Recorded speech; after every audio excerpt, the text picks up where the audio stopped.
Fire.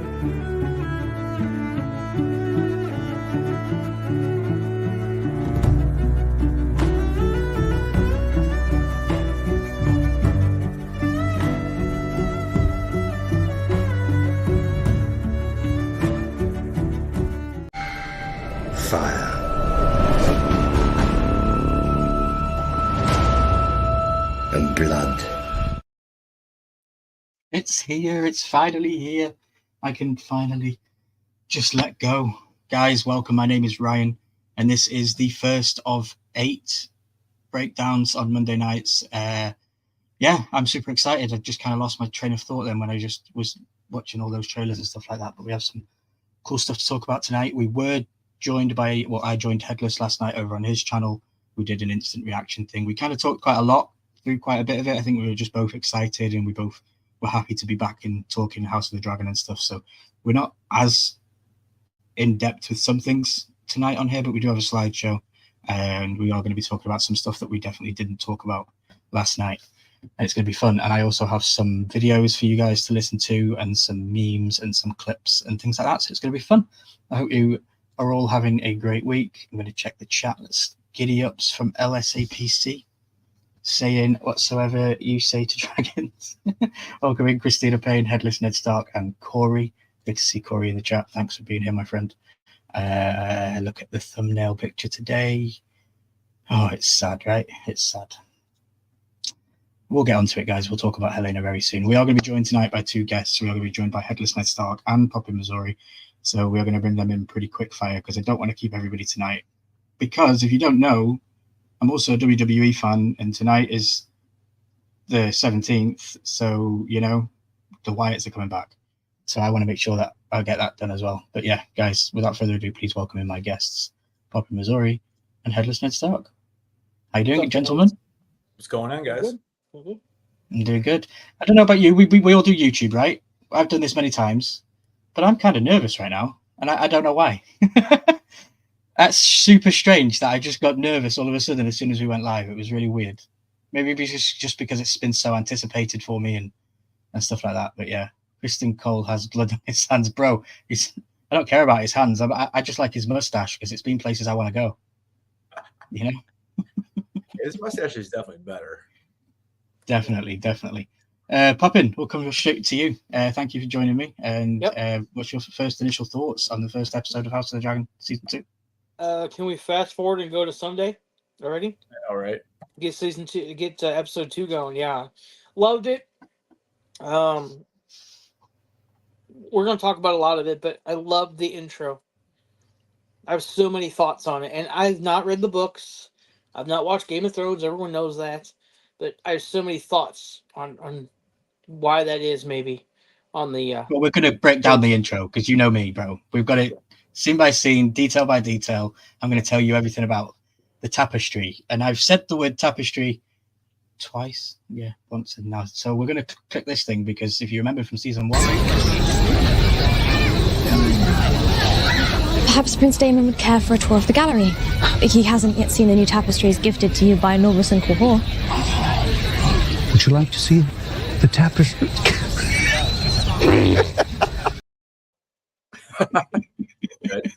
Exactly. Would you like to see the tapestry?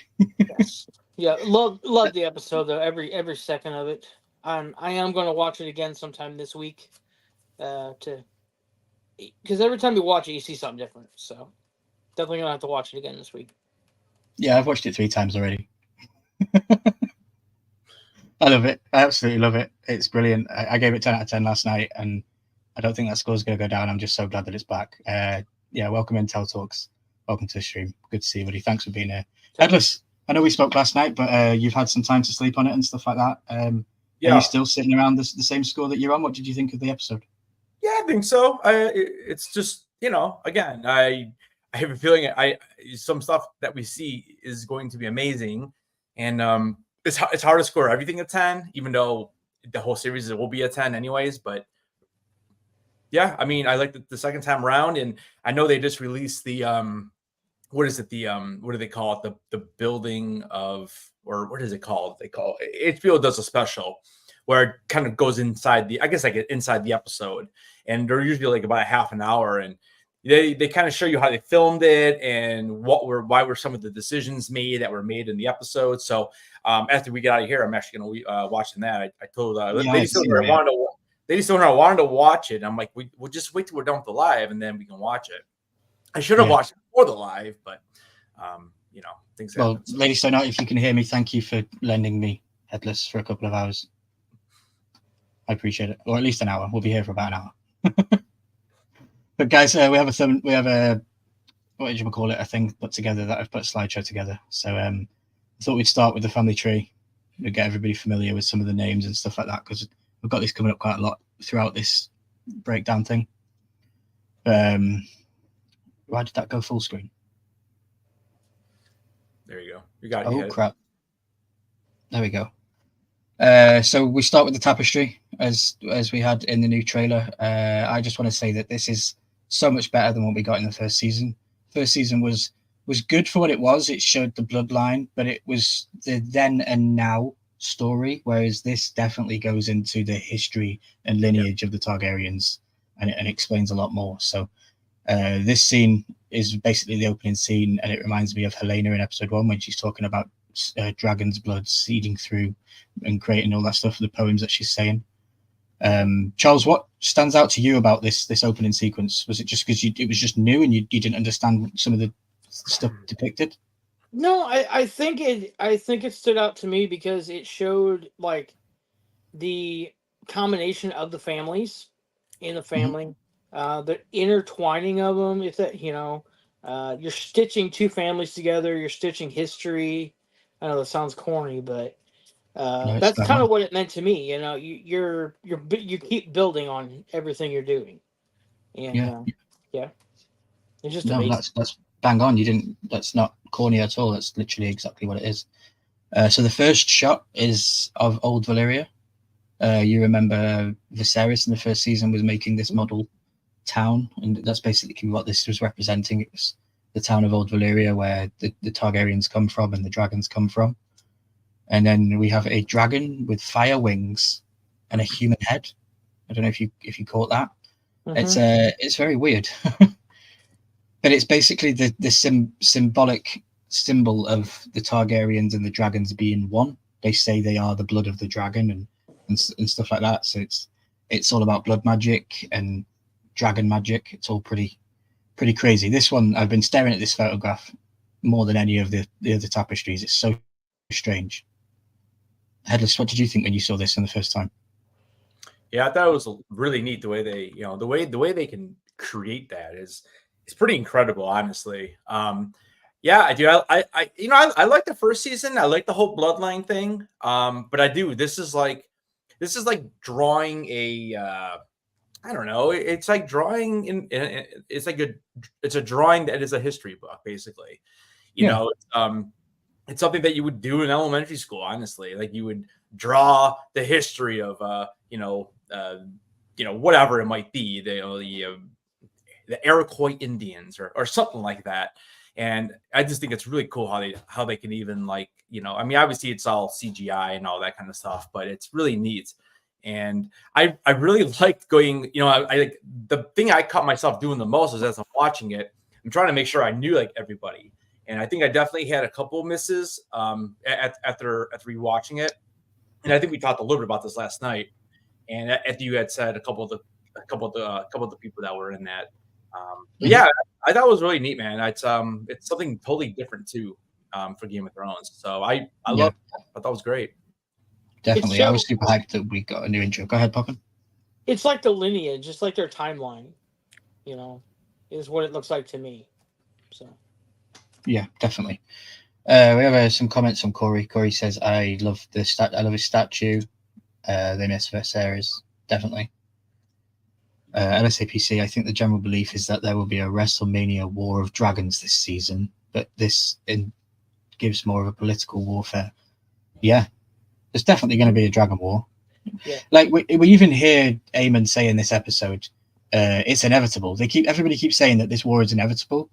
Well, it's not. Like Aemon could have just said he didn't mean to kill Viserys, that he lost control of his dragon, and maybe some resolution could have been found, you know. But he comes in all guns blazing and says he's the one that did it. He's obviously causing it. It's not inevitable. He's causing it, in my opinion. He wants to be known as the one, you know. Oh, yeah. And that's how he thinks he's gonna get the people on his side. Look what I did. Look what I did. So definitely. This depiction was really cool. So I take this as Azor Ahai and his wife Nissa Nissa, and this is the ritual of blood magic. She was sacrificed. Azor Ahai sacrificed his wife with that dagger. I'm not sure if that dagger represents the same dagger that we have in the House of the Dragon right now with the cat's paw, but I think it could be. And the whole sacrifice was to knock back the White Walkers the first time and all that kind of stuff. So it's all representative of the story moving forward. And then we have Daenerys the Dreamer. And Daenerys the Dreamer was a very powerful Targaryen back in the day, and she had prophetic dreams like Helaena does. And she once had this dream that she saw the destruction of Valyria. She saw the doom happen before it happened. So that's why you see in this vision here, she's looking in front of her vision, you can see the depiction of Dragonstone. So that was why she'd moved her Targaryen family from Valyria to Dragonstone, so that her part of her lineage would still be alive after the doom, because she'd saw it. But people didn't believe her because she was just a dreamer, and that's why a lot of Targaryens died in the doom. So that was a very cool thing to see in the imagery at the front, and not a lot of people know of this stuff, you know. Then we see the doom of Valyria itself, which was just brilliant. The whole volcano blowing up and everybody dying, dragons, hundreds and thousands of dragons just dying. Then it basically goes to the start. Like, we get 100 years of history pretty quickly in a couple of scenes. So this scene is where it all started, basically. This is King Aegon and his sister wives, and Vhagar and Balerion the Dread and Meraxes. You know, 2 of those dragons are alive right now, and Balerion the Dead we haven't seen flying. I love it. Any thoughts? And you guys want to add any comments while we're going through it? I know we're flying through this pretty quick, but just filling you in with all what it means. So who's the dragon behind on the far right? There's 3 dragons here. Yeah, but who's the one on the far right? The far right, that's Meraxes. And who's the middle one? Vhagar? Yeah. Okay. And Meraxes, though, died, right? Yeah. Yeah. Meraxes died, yeah. She was shot with a crossbow arrow from a scorpion. That's why scorpions are important in this season, because we know that they actually work. And we know they work in Game of Thrones and all that kind of stuff. Doesn't have to have Euron Greyjoy behind it with his 360 sniper scopes, you know? Then we have another really cool thing. This is going to be my wallpaper on my PC for a good couple of weeks. Basically, this is symbolizing that the dragons rule over Westeros, and here is the burning of what looks like Harrenhal. And if you actually zoom in, I haven't got a zoomed in picture, but some of these shields have Lannister banners on and stuff like that. So it just shows that they were in the fight and they lost against Aegon when he came. Then we see Lady Arryn, King Torrhen Stark, and Edmund Tully. And these are the people that basically stopped King Aegon from just destroying the whole world of Westeros. They said, okay, look, let's stop this fighting. We will bend to you. You can be king. And that's how you get the Stark that bent the knee and stuff like that, which we talk about later on. Then we're going to keep going forward through the tapestry, and we have the creation of King's Landing, which I thought was pretty cool. It's another place I would love to visit in real life. I know it doesn't all exist the way it does, but the city and the downtown is definitely real. Then we have Maegor the Cruel aside Vermithor and Silverwing. Vermithor and Silverwing are the dragons of Jaehaerys and Alysanne, and Maegor the Cruel was a son of Jaehaerys and Alysanne. We know Maegor the Cruel to be the guy that makes the tunnels with Maegor's tunnels, and he also was basically killed on the throne. People don't know if he was pushed or not, but basically he was killed on the throne, impaled by the swords. So it's kind of an interesting story. Then we see Jaehaerys and Alysanne. They were the first in the Targaryen lineage of power to accept the 7 as a faith. That's why we see the 7-pointed star on the left. And the time of Jaehaerys and Alysanne, they were known to be probably the most. If you were going to put them in a tier ranking list, you would put Jaehaerys and Alysanne at the top because they were the most wealthy and the most prosperous, and there was more peace in their time. Although Jaehaerys was kind of a bastard to all his kids, you know. Yeah. And yeah, then we get to where we basically got to season 1, the coronation of the council. We get the blacks versus the greens, and the councils on either side. I love this imagery; it's so good. And then we have one of the final shots. Current day, hands reaching for support. I like the little details here with the green hand reaching out with ravens, because that's how Otto Hightower works. He sends messages with ravens, and we have Rhaenyra's hand reaching out with dragons because she sent her boys and she sent the dragons. I think that was a real cool depiction. And then obviously on the left as well, you have the houses that are in support of each house. And then we're going to move to one of the final scenes, which is Arryx and that Lucerys will be avenged. You can see the fallen dragon falling down and things like that. It's just horrible to see even more again on even Tapestry. You know, it's crazy. And then one of the biggest things for me that I pointed out with this intro was the rich history that builds these houses we've just seen woven through the tapestry. Yet the future is dark and bleak, and it's unwritten because we don't know what's going to happen right now with this war and the decisions that people are making and lying about and taking admittance to things that they didn't even do. That's why I think it was really cool to have the darkness in the background, because it's still unwritten and we don't know where it's going to go, even though I know, because I've read the book, they're changing things on me, you know. So I don't know everything, which is a real cool thing. And then yeah, we're going to basically go into some of the episode. What do you think to the tapestry, Charles, now that I've explained it? I love it. I still love it. You know, there was so much detail in it, and it's just cool how they were able to do it. I'm like Headless said, it's all computer generated, but still just a very cool way of doing it. And like I said, I think it just, not to be corny, but it ties everything together. You know, yeah. Bad dad joke there, but it ties everything together for me, and you know, makes me understand it a little bit more, where we're going, how we're getting there, you know, and possible outcome of this all. So definitely. Well, I'm glad you like the breakdown. Did you learn? I'm sure you learned quite a lot in there from me explaining it all. Headless, did you learn anything new from me explaining stuff? Did you catch all the Daenerys, the Dreamers, and all this kind of stuff? Yeah, I mean, there's a lot of names there too that I didn't know. So yeah, Nice. I felt like I was in school. I was like getting a history lesson. I love it. Awesome. So we do have basically some of the scenes. I just picked some of the scenes going through that we can talk about. They're not in any order specifically. Like I know blood and cheese is a very big component to this episode, so I think that's pretty early on in this stuff. Basically, I want to start out my conversation with this episode by saying the Hightowers are hypocrites, especially Alicent Hightower herself. If you were going to support the Greens going into this, I have every sympathy for you. But after episode 1, you need to re-question your evaluation, because I'm sorry, she is a hypocrite. The whole thing and reason as to why we are here today is because she was angry with Rhaenyra for sleeping with Criston Cole and breaking that vow.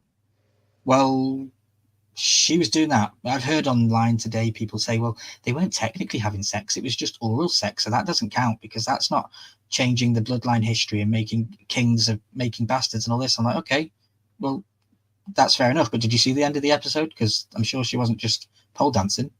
yeah, I don't think she was just, you know, doing the bunny hop. I'm not real sure, but yeah. Definitely. So we will move on. I've just got a couple of pictures here. This was a very, very cool photograph and still image. He has the balls to ask her to put on his cloak, his veil, which is the one symboling thing that you put on as a chastity thing. Like you take the oath of the Knight's Guard, you don't have sex, you don't hold any lands, all that kind of stuff. It was a very poignant episode. I like how she just starts talking about the weather as well. Like you can tell this has been going on for a while. It's not a new thing. No. What do you think about Alicent, Headless? So Alicent is a very interesting character for me because I liked her in the first like 3 episodes, but you could tell it was all Otto, dude. Like I don't blame Alicent. Like she was like, what, I think she was supposed to be like 15 or something, 14, 15. So I mean, you're right though. It started episode 6 when she makes a Rhaenyra climb those stairs to come bring the baby, and then she acts like she didn't really have her do that. You know, that's kind of where she kind of turned for a character for me. But again, at least you saw the growth in the character, you saw the character development, and now, and you're right, she's a big time hypocrite because she is doing with Kristen Cole what Rhaenyra did, and you know, it's, you know, that's this. You're right though. This is why we're in the situation that we're in. But again, I do blame Otto for a lot of this. I really do. And Larry Strong, he's not really helping the situation at all either. Yeah, Corey says first thing I said, lol, she's just a hypocrite. And for Cole, don't get me started. I hate him so much. Cole is definitely going to divide people's opinions this season for sure. I'm interested to know what Tell thinks. He did send me some voice notes today. He was a bit swaying less green than he was, but I think he definitely still likes Alicent as a character. So, because she hasn't really done anything wrong, and I do like in this episode you see her kind of taking control of her own body again. Like last season, she was kind of to the whim of Larys with her feet stuff, and Otto making her sleep with people, and she didn't want to do it and all that. And now she's kind of like taking control of her own self and sleeping with people the way she wants to. And I'll always praise the scene that we see with Alicent. Yeah, and you know, if you go back to that first the small council meeting when Jaehaerys is trying to get his pony ride, Alicent basically is just sitting there and they basically just ignore her. Like it's like she's just there because she's Aegon's mother, and that's basically it. And not one person even cares what she says. So Alicent, I don't know, man. I'm expecting something big from Alicent this season. I really am. Mm-hmm. I'm not sure Definitely. what. So first I want to apologize. Last night I got this wrong. It's the other way around. The tall guy is blood, the small guy is cheese. Not the other way around. Okay. So cheese is this guy. This is cheese. Well, he's the rat Awesome. dude. It makes sense. He's the rat dude. Yeah, cheese, rat dude. I think Charles put that in the chat last night, and I completely just didn't even see it. And yeah. But no, I appreciate it, and I want to apologize to everybody for getting it wrong. I think it was just excitement and all that stuff. Cheese is the rat catcher. Yeah, correct. I have this scene here because I wanted to point out how this gave me callbacks to Game of Thrones with Cersei and Jaime, because Cersei says in the book that her and Jaime, when they were children, basically looked exactly the same because they're twins, and nobody could tell them apart. And I like that.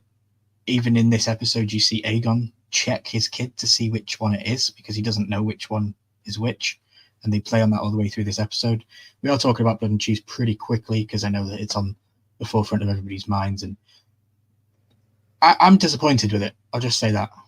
I wanted it to be better than it was and different. And we do have a video that I am going to play that basically tells us how it happened in the books a little bit. We have Helena, thank you very much. Helena here with offering a necklace. Again, this is not something that happens in the book. She offers her life in the book, which I think is more meaningful, especially when your kids' lives are at danger and all this kind of stuff. You don't just offer them a necklace and think that they're going to leave, you know? It's one of those things. Let me check the chat. The actors for Blood and Cheese were really damn good. I completely agree. And do we think Daemon gave them permission for this outcome by his silence when asked, what if we can't find Aemond? Yes, I do, because we also hear Blood say, a son for a son, he said. Yes. So, yeah, he must have said that, which is, it's all muddy in the water for me because it's all changed from the book and it's all different. So it's all, but what we get on the TV show is, I guess, what we have to take as lore from the TV show, I guess. Daemon was never in King's Landing in the book. No, you're not so sorry to ask that at all. That's where we're going. Daemon did obviously send Blood and Cheese to go and kill Aemond, whereas in the book it wasn't Aemond, it was Aegon. He was sent for because Aegon was the king and he wanted to end it. And yeah, he asks Mysaria to do it. Mysaria arranges it all. And Mysaria goes and sends it. And Daemon does pass the message on to Mysaria, a son for a son. Viserys will be avenged, a son for a son. That's what we remember at the end of the first season. So he definitely does say it. But it's interesting the way they go with it. So I think I'm at the end of the Blood and Cheese stuff. No, I'm not. It's the other one. So basically, Helena, very easily, in my opinion, I've watched it back, like I say, 3 times, and she very quickly and very easily points out the kid. She doesn't even think about it. Nope, she's And Yeah, I double checked and triple checked. She points out the correct kid the first time. She does not lie. Mm-hmm.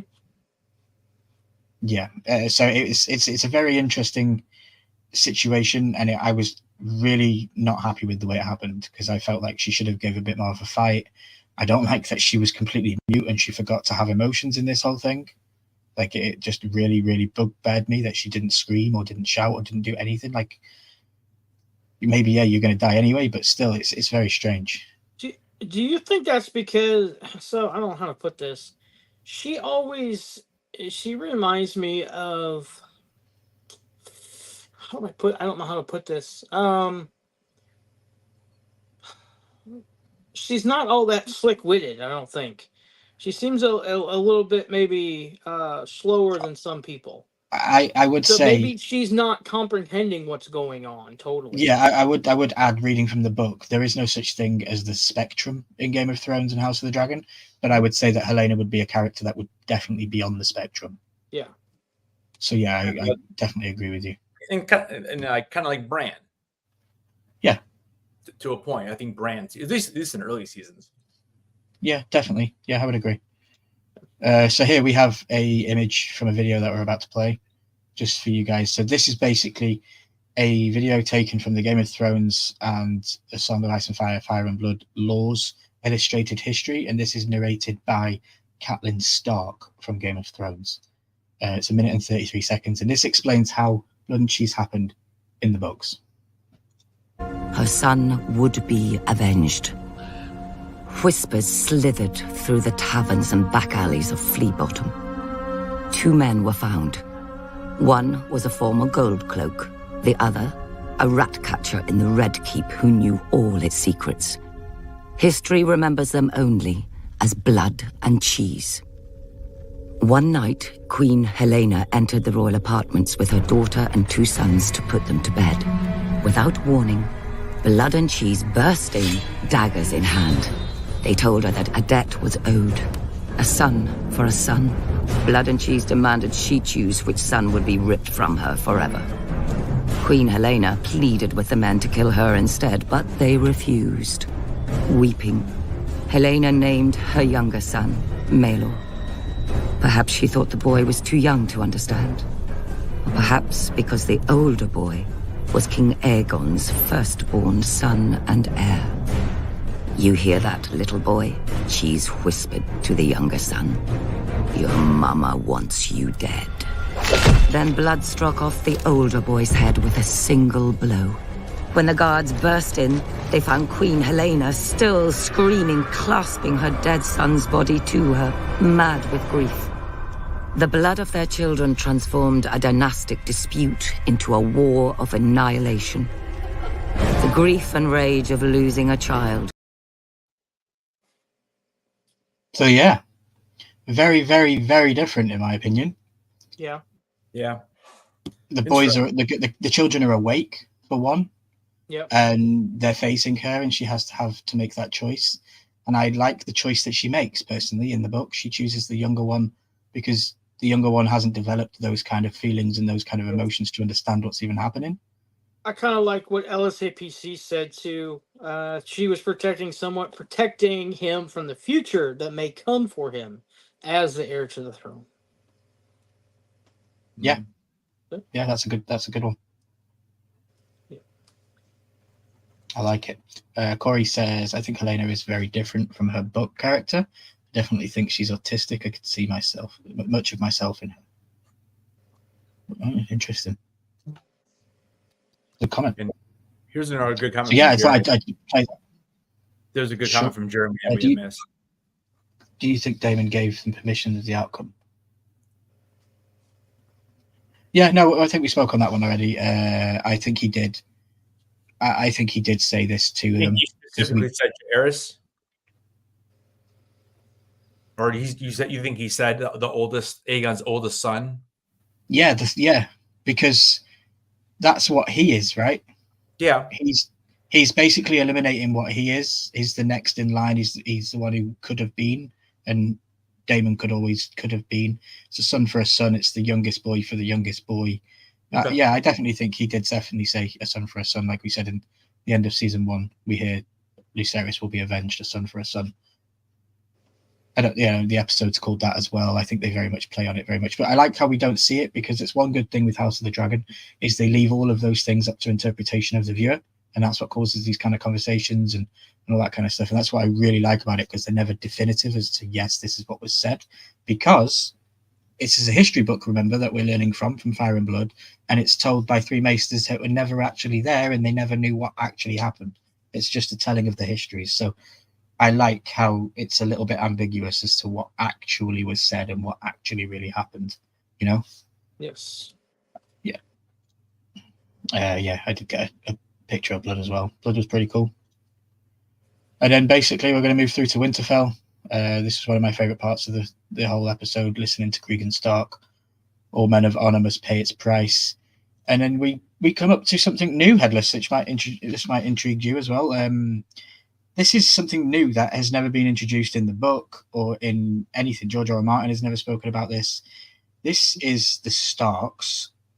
They take 10% of their household every so often to go man the wall to protect from the wildlings and all this stuff. Whereas in Game of Thrones, the people that go to the wall are rapers and murderers and bad people of the world. It's a punishment thing to go up there. So where in the time of now in House of Dragon to where we get to in Game of Thrones do we lose this tradition and this history? Because the Starks never talk about this, and Ned Stark never talks about how he wasn't chosen as one of the 10 to go to the wall, because clearly he was able to be the Lord of Winterfell and all this stuff. So it's very, very interesting where they're going with this, and big up to Ryan Condal who brought this out, because it's all new. This is not book stuff. Yeah, and I was a little confused at the beginning because you see them picking the stones out of the bag, and I'm like, I was a little confused on what they were doing, and then obviously they explained it. But it is weird because it's only Starks at the wall right, as of right now, I guess. I mean, I don't know if there's anybody else up there. I mean, they didn't really say it, but because we really only see Cregan. I mean, he's really the only one we see. But well, yeah, because you got to remember Torrhen Stark built the wall. Yeah, because Aegon came down and spoke to him, and he bent the knee to Aegon, and Aegon told him his secret and told him about the Song of Ice and Fire, and that Targaryen needs to be on the throne when the Ice Walkers come. So obviously Torrhen built the wall to protect that from getting south. So I do believe that the wall and the White Walkers and the Starks all definitely have some connection that we still don't know about yet, and maybe George will fill in at the end of the story, like a whole callback thing. It would be really cool, because definitely if you're introducing these kind of heritages and histories and these traditions into the Stark name, which is already the most loyal and most respected family in the world of the Westeros, then I just think it's such a cool thing to do, and it just gives me more knowledge to be able to dig back and look back. I can't wait. Definitely. So it's interesting. It's not in the book at all, right? No, this is not George R. R. Martin's work at all. He never once said this about the Starks having to man the wall, and it was them that did it. 10 people out of their household every year. So the new series, the Dunk and Egg series that they're in the middle of producing right now, I wonder if that's maybe a time that they could bring this up again to like switch it over. I don't know. Yeah, that would be nice. Remember the Maester Aegon on the wall? When he dies, he thinks that Jon is Egg, and he goes, "Oh, Egg." Yeah, he thinks that that's him.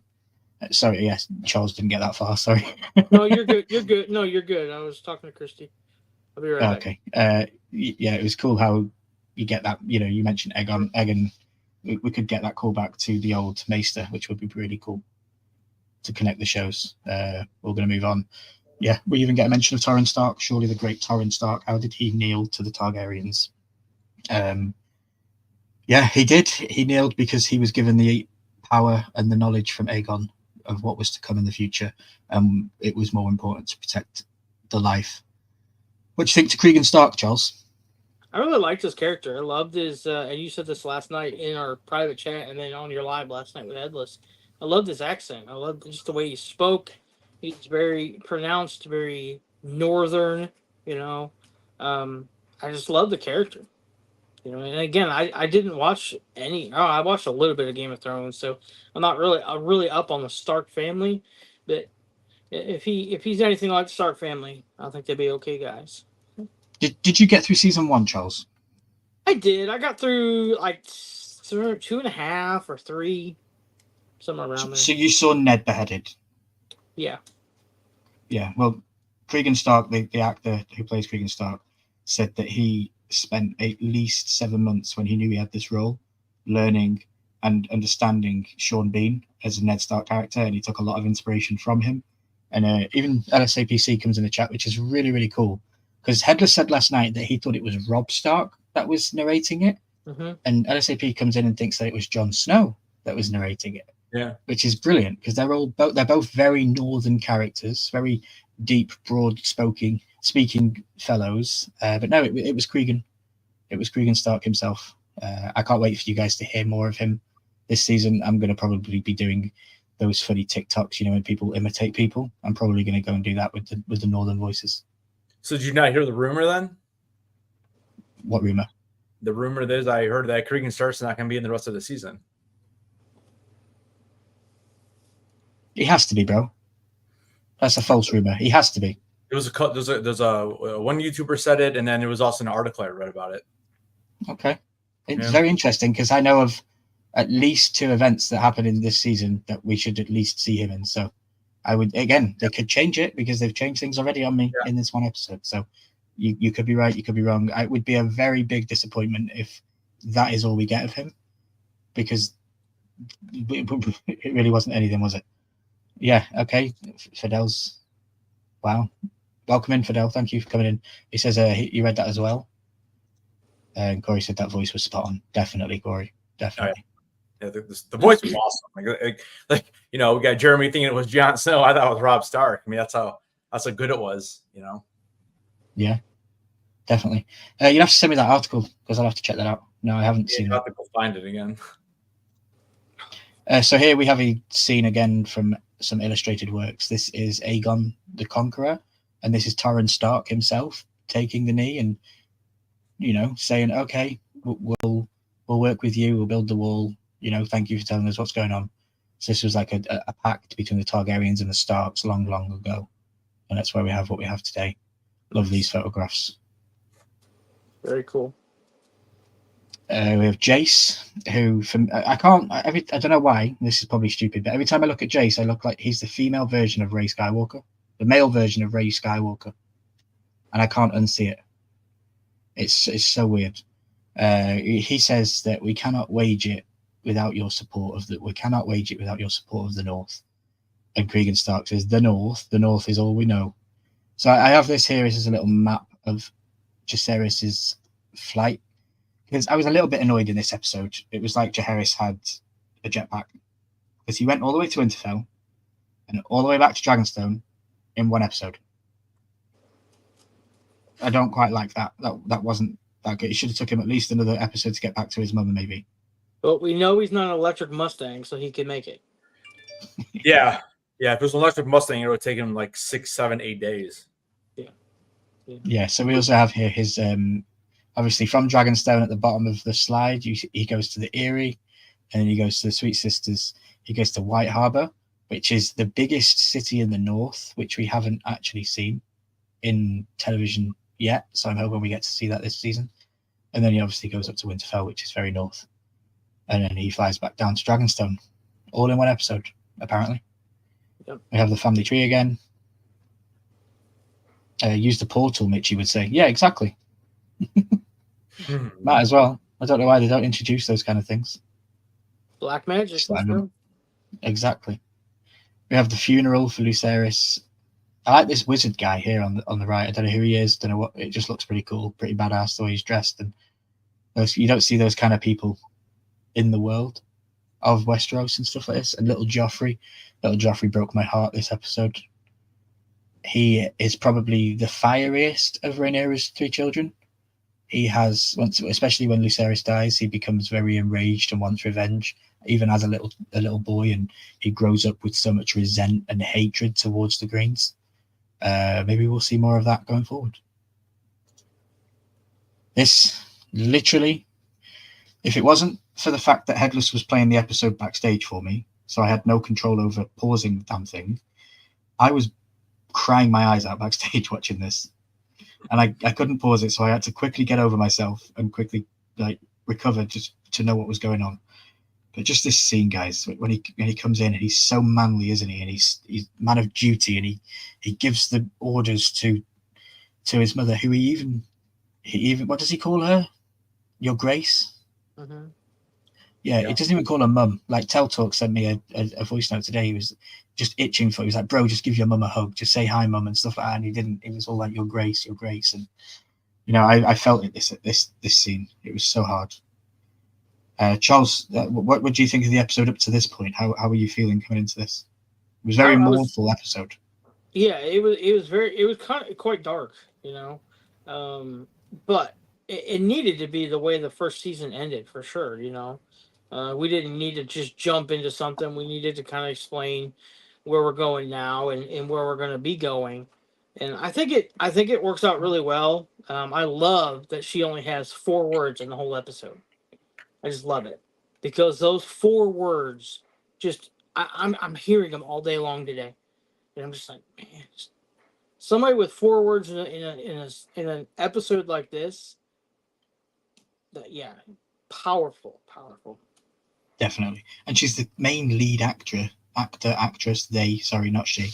They are. They're brilliant. They're just 4 words in this entire episode, and I'm sure that'll be a trivia question in 10 years' time. What episode of Game of Thrones from the main character said 4 words? And Charles is going to be like, ding, ding, ding, I know that one. Going to be getting it right. Corey says, yet again, the acting was just perfect. I agree. That's why I gave it a 10 out of 10, Corey, because it just blew me away.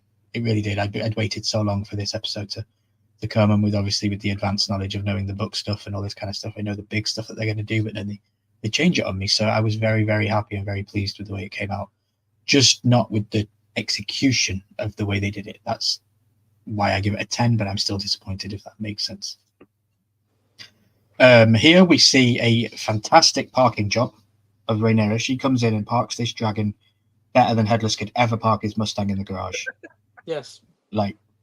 This thing, look at this shot, guys. How many times do I go on and on and on about wide shots? And I drool over them because they're just so good. This is amazing.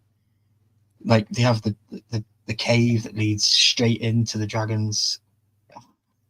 Amazing, really is. And Meraxes, I think that is. Yeah. She looks brilliant. Fantastic, glistening red, you can tell. Yeah, Meraxes, yeah. Yeah, and then we have a scene with Daemon and Rhaenyra, and they're talking about. No, not this bit. This is next. Sorry, we'll go back. I have a video to play. This one. If you'd have acted when you had the chance, Aegon's line would be extinguished, and Luke would be alive.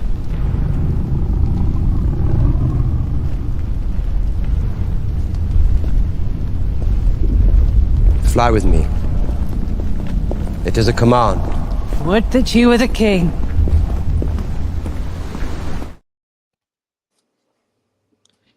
Yeah, very, very powerful. She said so much by just turning around and walking away. Oh, God, yeah.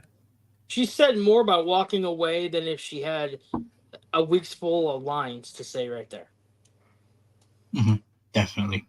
I like that, she gave him time. She listened to what he had to say. Mm-hmm. She wasn't just like a brat and walk off. She was the most honored, well-established character. Eve Best has become, through the press conference things that they've been doing for the last couple of weeks for House of the Dragon, Eve Best has become one of my favorite actors in this entire show. And she's even creeped into the top 10 of my top 10 guests that I would like to meet at Comic-Cons. I want to meet Eve Best and talk to her about House of the Dragon and talk to her about her role in this, because it's phenomenal. Yeah, I told you last season that I thought she was one of the best actresses in the show. I mean, that says a lot because there's so many good ones. There really are. Yeah, like, it's going to be hard to knock Matt Smith off any podium when he's in any show, because Matt Smith is one of my favorite actors. And she's doing a great job. She really is. So then she's talking about the gullet and about having it blocked off. So basically the gullet is the water between Rook's Rest, which is a place that we will come to this season, so put a pin in that. Driftmark, which you already know about, and yeah, they're basically stopping any of the main trade coming from the main waters into King's Landing to Aegon Targaryen, and to be able to feed his family and his people in the city, because it's obviously the biggest area of landmass of people. And that's basically been blocked in this season, which is going to be very interesting to see the changes in the city and how that affects everybody, and how the Greens are going to handle that, basically, because they've got the threat of the dragons, but then they've also might have a threat on their own doorstep with their own people because of, you see it in this episode. They come, Aegon decides, okay, today's the day I'm going to try and be a king. And he's like, I'm going to be good kids and be a good dad to my kids, and then I'm going to go do some politics because I've never done this in my life, so we're going to go try it out for a little bit, Yeah. Condescending little prick sitting on the Iron Throne doing it, Yeah. I love that. And he didn't have a clue, did he? Because Otto comes in and Otto's saying to him, like, we need taxes. You can't do that because we need to be able to use the taxes to pay for these things. He's like, okay, you can't have your sheep. All that. I love it. It just shows how much control Otto has and how little Aegon really cares. And I feel like he's only doing what he's doing now for the people to give him praise more than it is for him to help the people. He wants the praise. Yeah. And that's where I see it with him. I think part of it too is he has absolutely no idea what he's doing. He's been doing this for 10 days, basically, 2 weeks max. I mean, he doesn't know, because we see it in the first scene that we kind of see him acting as the king when he's trying to have Tywin Lannister be the pony, right? That's definitely a Joffrey thing right there. I mean, that's what it reminded me of. And then all of a sudden, like later on, he's basically saying, I want to give you back the sheep. And I don't know. To me, it seems like he just doesn't know what kind of king he wants to be right now. And I think and part of it is obviously it's the show or the book, I guess, basically trying to give you a little bit of sympathy for him because of what happens later on. Yeah. I like Jeremy's comment from LSAPC. He says here, he's not wrong, talking about Matt Smith and Daemon, when he says to Rhaenys, you had the chance to end it and you didn't. My only rebuttal to that is it wasn't her war to start. It never was. It never should have been. And I don't feel like it needed to be her war to start, because then they go after her family and Corlys and all those kind of people, you know what I mean? And she's there to help and fight because she's a Targaryen, but she also has another family that she's trying to keep alive and keep sane, which is a big point in this episode, because Corlys, we meet. I don't think I actually have a scene with Alan of Hull in this, but we do see Corlys meet Alan of Hull, the bold black guy that he talks at the water at the ship. And I'll just say put a pin in him because he's a key character going forward after a certain point. So that's what I'll say. I heard something about him today. I was a little bit mad, but you need to just not go on Instagram at all, bro, between episodes. I know. And then we have Queen Rhaenyra herself. Wow. Look at this. Just what an actress they are. So phenomenally amazing at what they do. I cannot believe how spine-chilling of a performance that they give within the last 2 episodes, especially in the final season of season 1 and this one. I like that they spent a lot of time and gave her grieving time, because basically, if you think, she's been doing this since the start, guys. She had kids and she lost a kid. She lost her mother and she was grieving. She lost her brother and she was grieving. And then, she had kids and then she lost one of those. It's just been constant grief after grief after grief. Like, how is she still standing is in crazy. And then, Headless makes the point of he didn't quite like the CGI of her jumping off the dragon. Like, she's supposed to be down and like depressed, but she jumps off that thing like she's a Jedi. I have watched it back and it is a little bit janky. It's a little bit, a little bit, just a little. I think that was her motherly instinct, though. She knew that was her boy laying there. Good point. She knew what was in that net, and she needed to get to it. I think that's why it looked a little janky. She didn't just get off like normal. I think it was just the motherly instinct, the adrenaline, because she had found what she was looking for. She knew it was it. She knew it was there, and I think that's why it looked a little weird. I just I think like that. That's good, Charles. I still think it was a CGI though. It was the. I mean, it was a CGI. You could just The tell. CGI is janky, but I also get Yeah. Charles's point how she Yeah, was I get very forward pointed with it. Yeah, no, I get it. LSAPT agrees with Charles. I'd be hauling ass off that dragon if that was my child. Yeah. Yeah. And Fidel says Emma Darcy is perfect for this role. I agree. I completely agree. She crushes it, man. Definitely. Let's carry on. Here we have a real cool image of Alicent and Laris, the clubfoot guy. And he basically knows everything, guys. There's no getting past him. There is a complete and utter reason to why he knows all these things, which will come into big effect later in the season, if not in season 3. So I will keep quiet on that. But just know he doesn't know things for the sake of knowing things. There is a very clear and obvious reason as to why he doesn't know all these things. That's all I'll say. That's interesting. Laris and Littlefinger, in my opinion. I can't wait to hate it. Yeah. Yeah. I liked how he told Aegon about Otto. And he basically said, look, you kind of need to have your own hand, not an old king's hand. I like that he was getting in his head there and playing with those feelings with Aegon, because Aegon definitely feels like he doesn't have any control. It feels like that. Otto's always the one with all the speeches and all the things for the realm and all this kind of stuff, and Aegon's just playing along, basically. Here we have this scene where he's basically playing politics. I kind of jumped the gun a little bit on that conversation earlier for these slideshows. And then we have this scene, which is the very end scene of the episode. Now, I wanted to point out the parallels between this episode ending on Alicent's face and the end of season 1 ending on Rhaenyra's face, both losing children. Because Alicent is the grandmother to the baby that was killed in this episode, Jaehaerys. Yes. So I definitely like the callback and the similarities between the two episodes, especially now we can binge watch them and have them back to back. It kind of definitely shows the two sides, and we end on this final shot. I like that Helena went in there and saw her having fun with Kristen Cole again. Like, she'd already been traumatized. She'd already been traumatized with losing her kid, and then she had to walk in on her mother doing that. You know what I mean? So it's 2 traumatizations in one night, and it's interesting. Like, does she know? Do you think she's gonna? There you go. There's a question to both of you. Do you think Helena will rat on Alicent that she was sleeping with Kristen Cole? Man, I don't know, dude. Probably not. I mean, it is her mom, but boy, it's a tough question. I don't know. Do you think she should? Then, if that's an easier one, do you think she should tell? Who would she tell? Aegon? Aemond?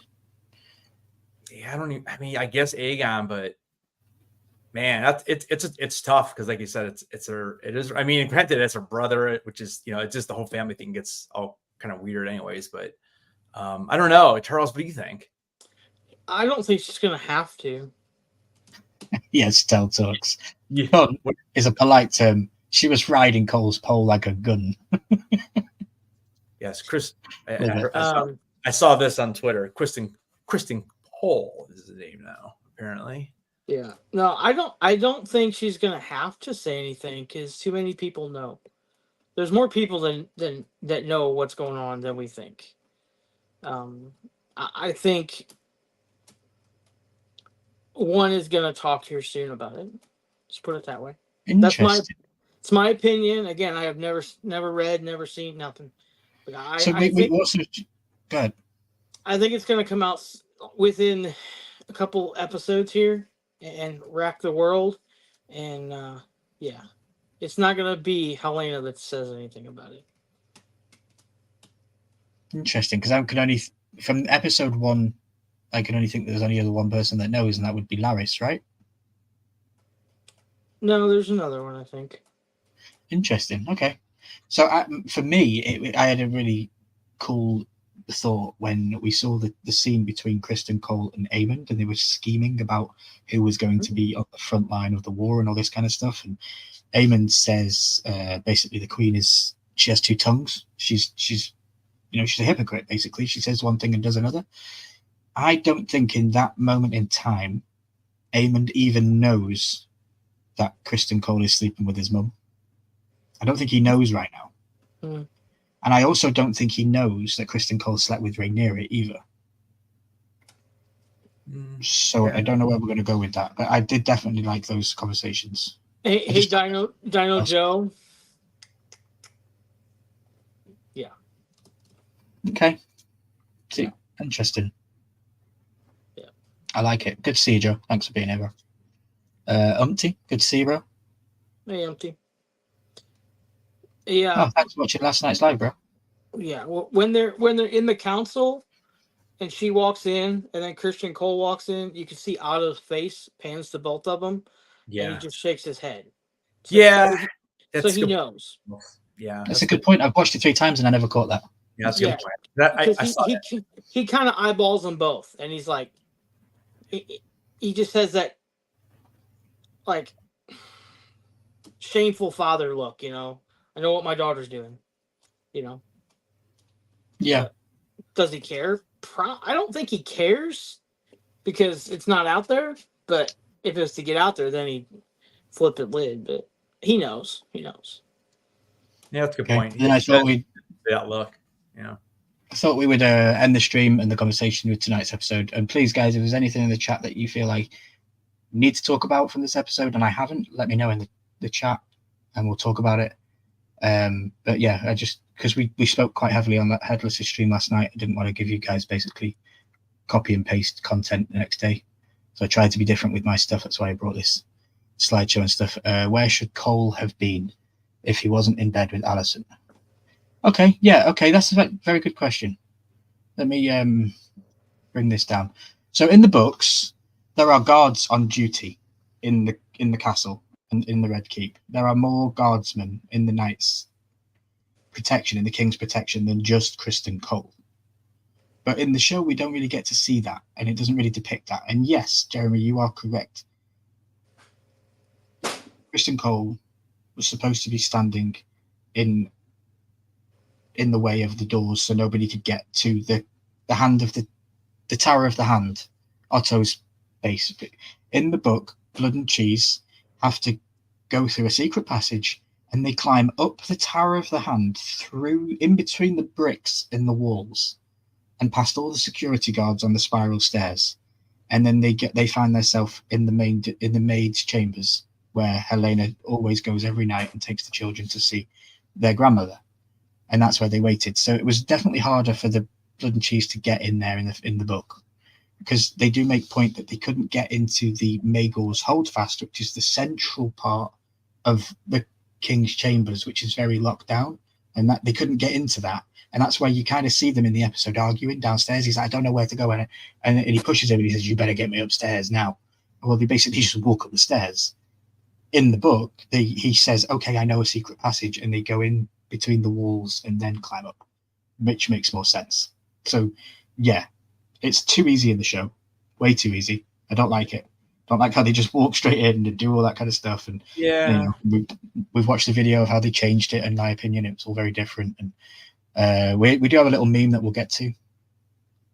Let me see more of the comments.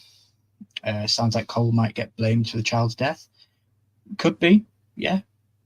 That could be interesting. Joe, you think there'd be loads about considering that? Yeah, exactly, Joe. You would think that. Like, Aegon is basically drunk on the throne, doesn't care. Like, just because they feel they've got the big dragon, they're safe. Well, clearly we saw in this episode they're not safe. They got infiltrated very quickly. Well, and that's what that's what he thinks. I mean, he thinks that. Yeah, he's naive, completely naive. Yeah, he makes a comment about that too. I think. Yeah, he does to Helena when she says she's scared of the rats. Yeah, so there's nothing to be scared of. We've got a dragon here to protect us. Yep. Doesn't have a clue what's coming in. No. Corey, I would like Helena to go mute. It seems that the writers are going down that path of having Helena be autistic coded. I would love to see her not speak for a while. Yeah. Yeah, in the books, she is quite mute. After the events of Blood and Cheese, she is quite mute. She doesn't really say much. She does have a couple of whimpers and whispers of some more prophecies later on down the line. I think the biggest thing that they've missed with Helena, in my opinion, in the show is her and her dragon bond. We haven't seen her fly her dragon, Dreamfire. She's just in the dungeons down below, in the dragon caves. Like she is a dreamer, and I believe that comes from having the connection with the dragon blood and having, with the animals and stuff like that. It would have been nice to see her maybe fly her dragon and have a prophecy or anything. It would have just been cool to see her, that bond with her and the dragon like we do with the other people. And I think they missed a scene, especially when Helena's dragon is the dragon that bursts the eggs that Daenerys gets down the line. So Helena's dragon, Dreamfire, is the mother of Drogon, Viserys, and Vhagar. So I think they missed a trick with that. Maybe they'll do something with that down the line. But I definitely think they missed a trick with it. Is that the last we'll see of Mysaria, or will she play a continued part? No, Mysaria should still play a part. Oh, I don't know. I really don't know, because she's supposed to be in King's Landing, because that's where she is in the books, and that's how she knows Blood and Cheese. So it makes sense to me that she can still do the things that I'm expecting her to do this season in King's Landing. But Daemon kind of said, let's do a transaction. You give me the information I need for your freedom. So where is she going from here? So it's a very good question. I don't know what the show are going to do with Mysaria.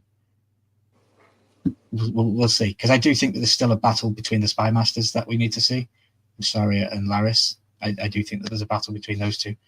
Not just so much in dragons and swords, but battles of the mind and battles of the secrecies and all this kind of stuff. It's very Game of Thrones, isn't it? Mm-hmm. That's for sure. It kind of moved around a bit too slow for me. I thought there would have been at least 3 big deaths in the first episode. Wow. Three deaths? No. That's way too Did this episode get Blood and Cheese correct from the book? Fidel, no, they didn't. I will play the video for you one more time on the stream so you can. I think you might have came in a little bit late. It's a minute and 23 seconds, and it just explains what happened with Blood and Cheese in the book compared to the show. And then we'll have a couple of memes that we're going to get through. Literally like 5 slides left, a couple of memes, just have a little bit of laugh. Say thanks to everybody, and then we're going to get out of here. So here is the Blood and Cheese video once again. Her son would be avenged. Whispers slithered through the taverns and back alleys of Flea Bottom. 2 men were found. One was a former gold cloak, the other a rat catcher in the Red Keep who knew all its secrets. History remembers them only as Blood and Cheese. One night, Queen Helena entered the royal apartments with her daughter and 2 sons to put them to bed. Without warning, Blood and Cheese burst in, daggers in hand. They told her that a debt was owed. A son for a son. Blood and Cheese demanded she choose which son would be ripped from her forever. Queen Helena pleaded with the men to kill her instead, but they refused. Weeping, Helena named her younger son, Maelor. Perhaps she thought the boy was too young to understand. Or perhaps because the older boy was King Aegon's firstborn son and heir. You hear that, little boy? Cheese whispered to the younger son. Your mama wants you dead. Then Blood struck off the older boy's head with a single blow. When the guards burst in, they found Queen Helena still screaming, clasping her dead son's body to her, mad with grief. The blood of their children transformed a dynastic dispute into a war of annihilation. The grief and rage of losing a child. And then I cut it off there because it goes straight into spoilers, and I was like, nobody can listen to the rest of that conversation. So yeah, it's a good one. I like that Fidel put wow. Drastically different from the book. Yeah, exactly. And from the book as well, I did say this to Headless yesterday, from the book we interpret all of these characters very differently in our own minds when we read these things. Like, for example, when I read the Harry Potter book, when I watched the movie, Harry Potter in the movie wasn't what I thought Harry Potter was in the book. It's very different from what I imagined in my own mind. So it was, Game of Thrones, the Red Wedding, it was very shocking. It was very sudden. People say that this is kind of the similar kind of thing. And just how cool is it that we get to hear it told from Lady Stoneheart herself, like Catelyn Stark. It's so spine chilling to hear her talking about kids being killed and stuff, because her kids were killed basically in a massacre. But yeah, very, very, very, very different from the show. Umpty says, I am surprised that they didn't go all out on that, but I understand why. I figured they'd be more outrageous.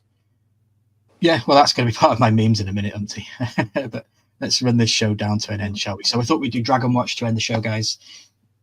To let everybody know, every week we'll have the Dragon Watch in case we lose any dragons going forward, because you know it's going to happen, guys. Sunfire is Aegon's, the Golden Sunfire. We haven't seen him ride her yet, but we will in this season. We have Vhagar with Aemond and Dreamfire, like I said, with Helena Targaryen, which we probably, I don't know if we will see. And we have Syrax, Caraxes, and Meleys on the top. Then we have Vermax, Arax, rest in peace, Arax, Moondancer, Vermithor, the Bronze Fury, Silverwing, and Seasmoke. Now, Seasmoke's are definitely an interesting dragon to talk about because of Laenor in the show is not dead.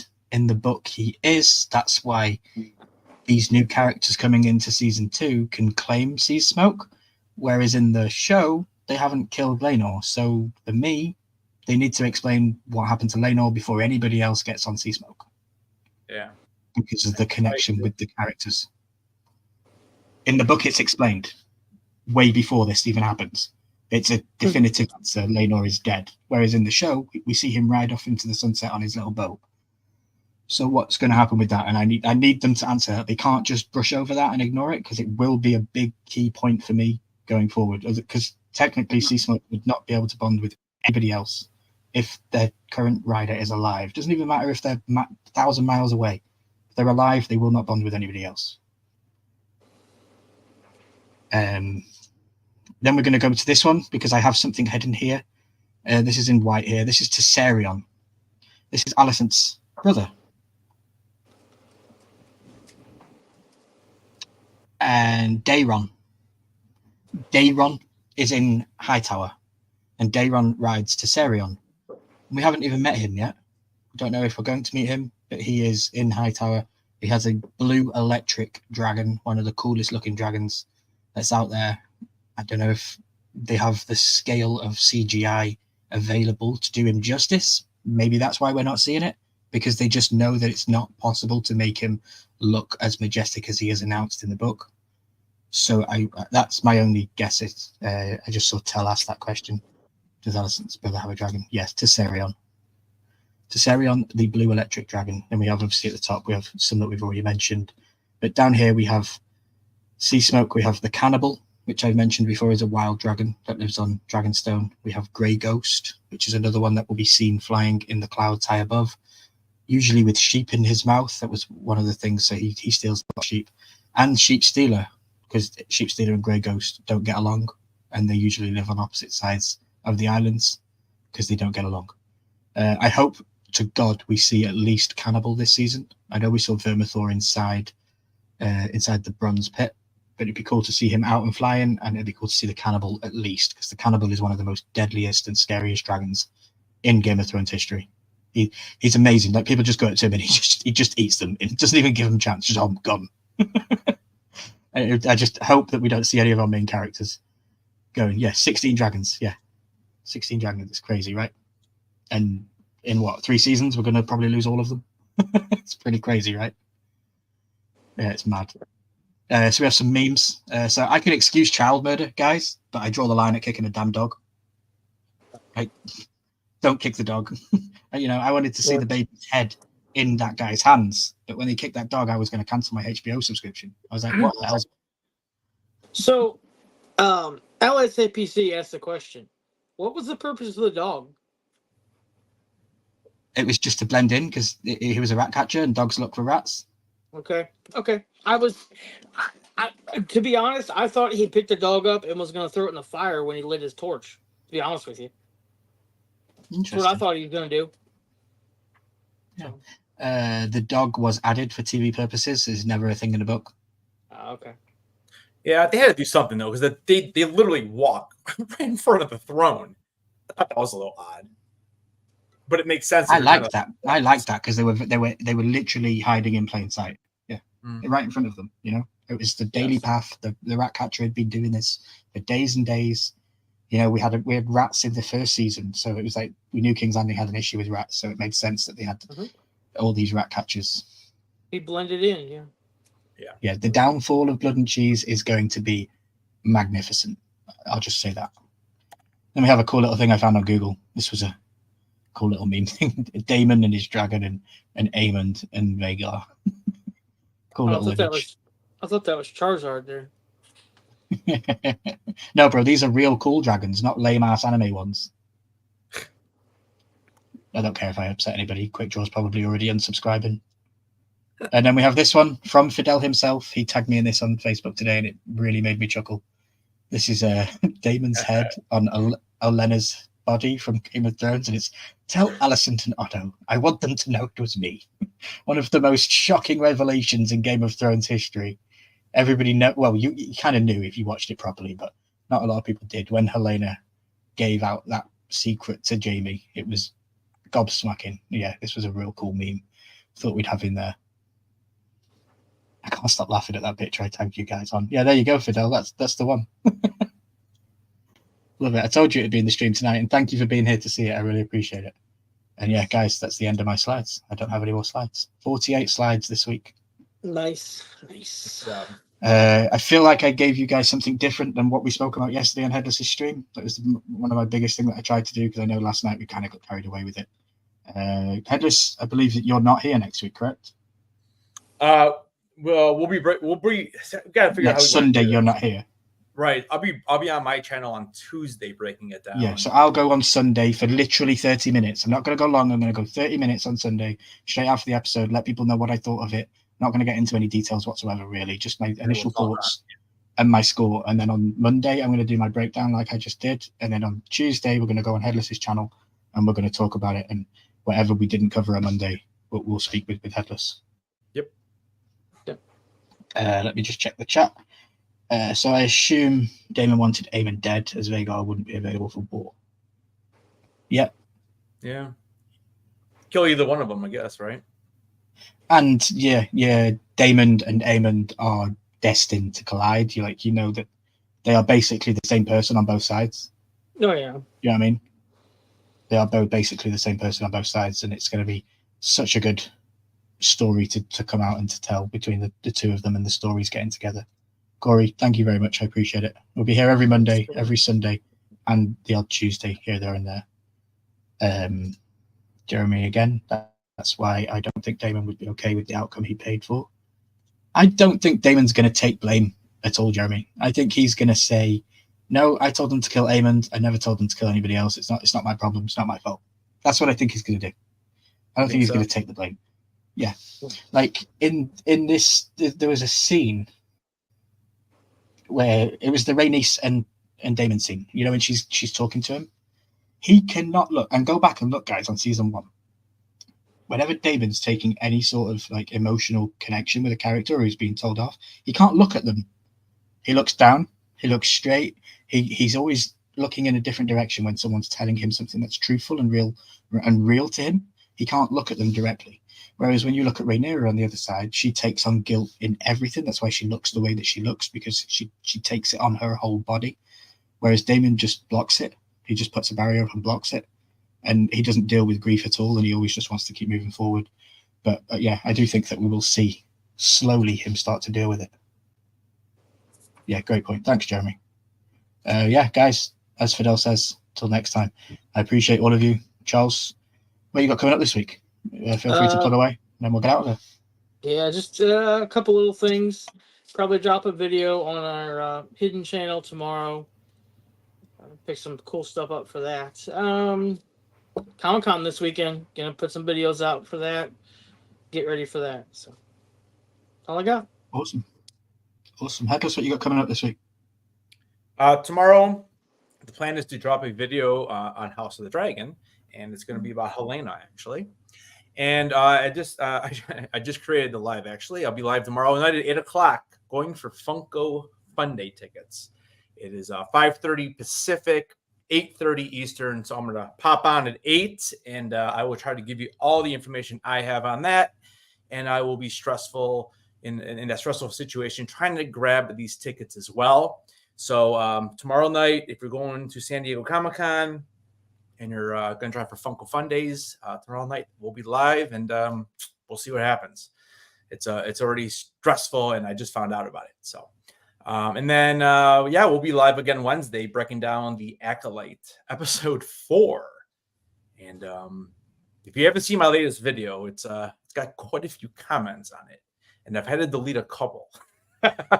Yeah, people are going pretty crazy on that video, bro. It's insane. Yeah, dude. And I just had to delete another one because people are just, the problem is they see the title and thumbnail. They don't even really watch the video, so they have no idea what I'm even talking about, and they just want to be it's so funny too because it's negative both ways. It's negative toward the show, and then it's negative towards Star Wars fandom.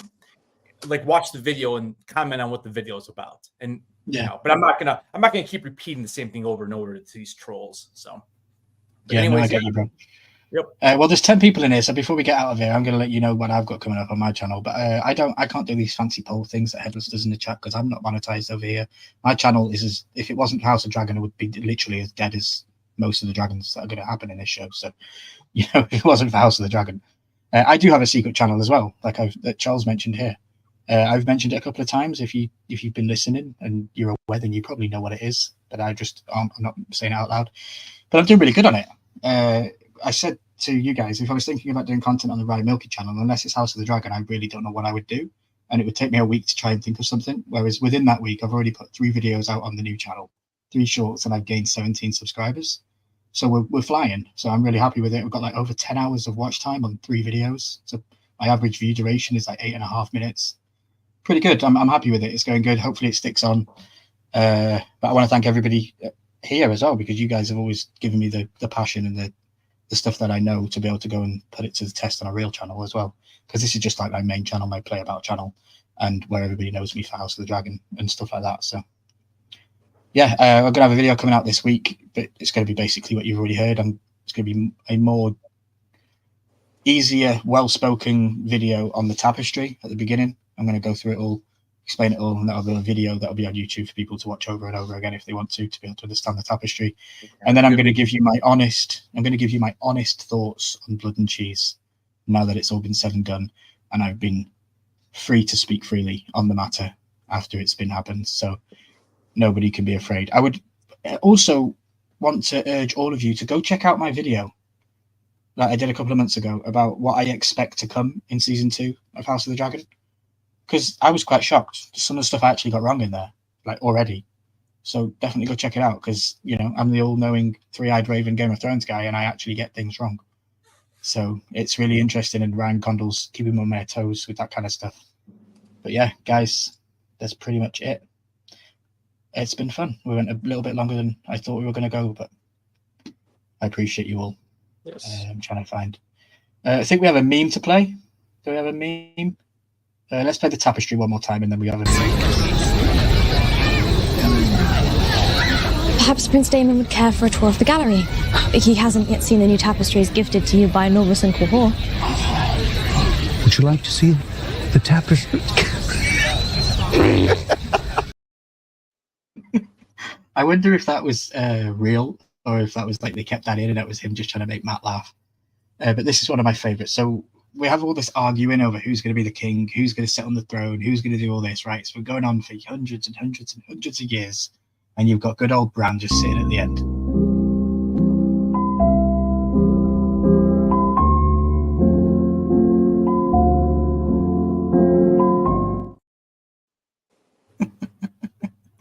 Just Bran sitting there going, I don't care what you guys are doing. I know I'm going to be king in the end. There you go. Don't get me started on how much of a waste of an idea that story was. But yeah, guys, I know I've said this 3 times, but I'm definitely getting out of here now. Thank you very much. My name's been Ryan. I've been joined by Poppy Missouri and Headless Ned Stark. Please check them out, both linked in the description down below. And we'll be live next Sunday, straight after the episode. Charles, do you have something to say? Do you want to rank this episode? Oh, rank this episode? Sure, yeah. I forgot to do that. Yeah. 10 out of 10, bro. I have already said this. This is Okay. It probably will go down from that. I don't know if I will be 10 out of 10 throughout the whole thing. I know I said last night that I might be, That's just because I love Game of Thrones, House of the Dragon. But if they start really doing my head in with changing some things that I think should be pivotal and should stay what it is, then I might be having an issue. Yeah. I've been very polite with the blood and cheese, and I could have gone in a lot harder on it, and I didn't. So There you Yeah, go. I'm still sticking with my 9.5. okay. I said 9.5 last night. I'm going to go 9.6. With understanding the tapestry a little bit more, it ups it a little bit for me. The tapestry. Okay. Yeah. Yes. I'm going to keep that on there, guys, as well. And I urge all of you around there in the world, if you see memes or if you see funny things, send them my way, and they might make it on the show each Monday. Because if they make me laugh, they're going to make it on the show, and we're going to play them. I've now found a way of getting these clips onto StreamYard really easy, really simple. So yeah, we're going to be having a lot more fun with these little clips. So I want to see more. Fidel, I'm challenging you. You did it today without being challenged, so now being challenged, we'll see if I get some more. Yeah, good evening, guys. My name's been Ryan. This has been your breakdown of Season 2, Episode 1, House of the Dragon, A Son for a Son. Lucerys was avenged. Bye, guys.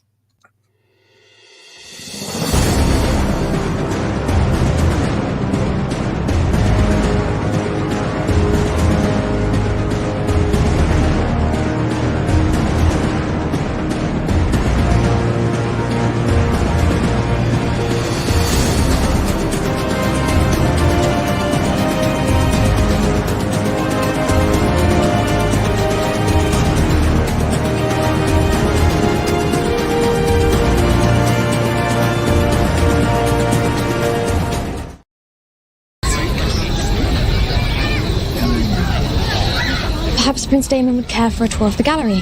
He hasn't yet seen the new tapestries gifted to you by Novus and Quahor. Would you like to see the tapestry?